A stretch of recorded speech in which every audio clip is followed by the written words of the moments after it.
منګلا مرګ خامخارات لواله دی او دا مرګ د دین هیڅ خلاص نه دی په هر ټیم کې با منګل راځي چې کم ټیم کې الله زمنګ نیټه پوره کی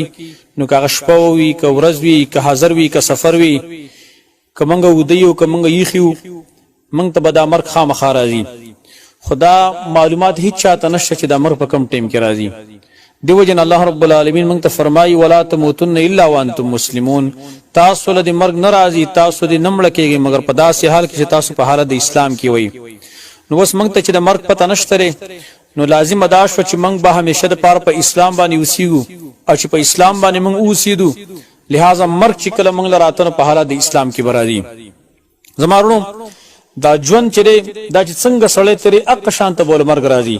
یو سړی په کم کار باندې عادت شو اق حالات کې بدل مرګ راځي یو سړی د مثال په تور باندې هغه دین په کار کې مصروف دی دل شکل مرګ راته دین په کار کې بول راځي یو سړی د دنیا په تجارت کې لین دین کې مصروف دی دین ته توجه نه ورکړي دل شکل مرګ راځي د دنیا په کاروبار کې مصروف وي لکه امام ابن القیم رحمه الله غم ذکر کړی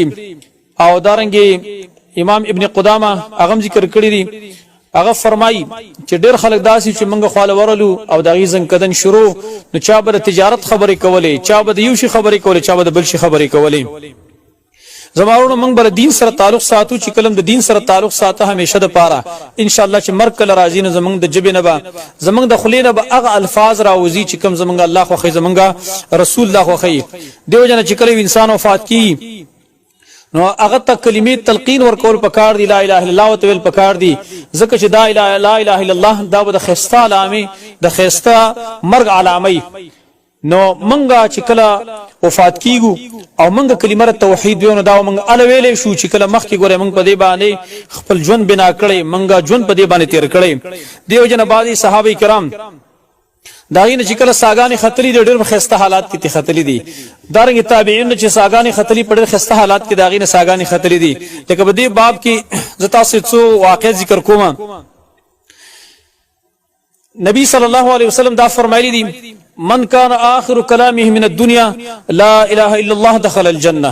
د چا چې اخري الفاظ د دنیا نه د تک پټیم کې اغلا اله الا الله کلمه توحید د جنت داخلي